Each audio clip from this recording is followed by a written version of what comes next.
We started with a laptop, an RTL SDR, and a dream that turned into a nightmare.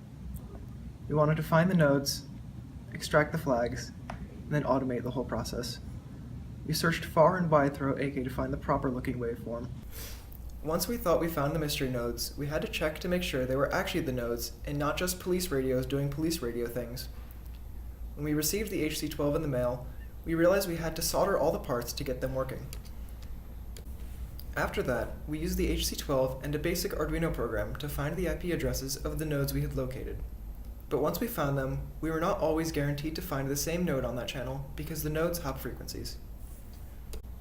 Oh no! Why are we picking up one node on all 3 floors? Maybe because it's by the stairwell? The signal is bouncing all over the place within that area. There is also so much strange propagation in ECE, causing us to pick up a node on the opposite side of the building from where it's actually located. Oh well. We used Wiglinski's office as a reference for the packet structure. We sent our packets using our fancy CSMA-CA implementation, but we got an invalid MAC error. Austin told us that you need to send messages without line endings. This finally let us associate with the nodes. The next step was to authenticate with the nodes by sending the node's IP, our MAC, and our password.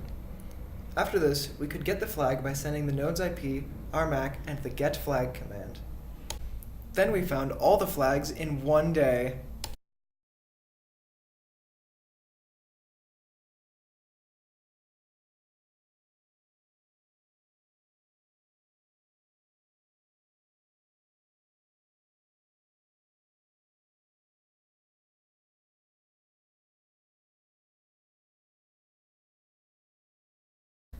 This is where we caught them. But it turns out they were actually located here. But then we realized we had to automate the flag extraction. Like any programming project, things become very broken very fast. We kept getting stuck in loops. Strings in Arduino make me cry, and serial buffers are just too needy. Our scanner function failed to correctly detect the broadcasting nodes. Finally, we tracked down our software issues, worked out most of the bugs, and got to a point where we can say our software automatically solves for the flags. For the first time in a long time, we were happy, and we think Austin would be too. Peace was restored to the world. The core technical achievement of our software is a well-equipped implementation of CSMA-CA, which is vital to ensuring that multiple users can access the mystery nodes concurrently. Every message sent over the air using the HC12 is transmitted using a CSMA send function, which will time the transmission based on when the channel is sensed to be idle. Despite the lack of ACK and NAC packets, we detect collisions and retransmit accordingly. The user is notified at the serial prompt when the CSMA process has finished sending the data. Users can extract flags from mystery nodes in 2 ways, manually or automatically. We first extracted the flags using a manual solving method.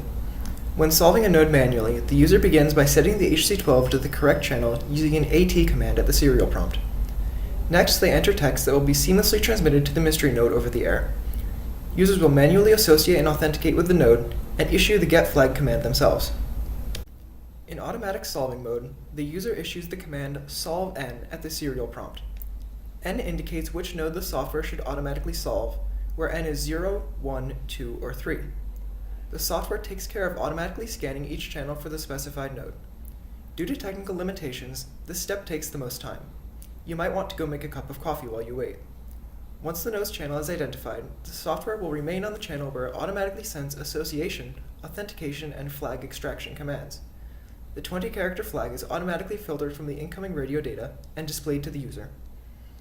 Our software includes 2 user configurable options. At the serial prompt, users can configure the channel access style and the scan speed on the fly.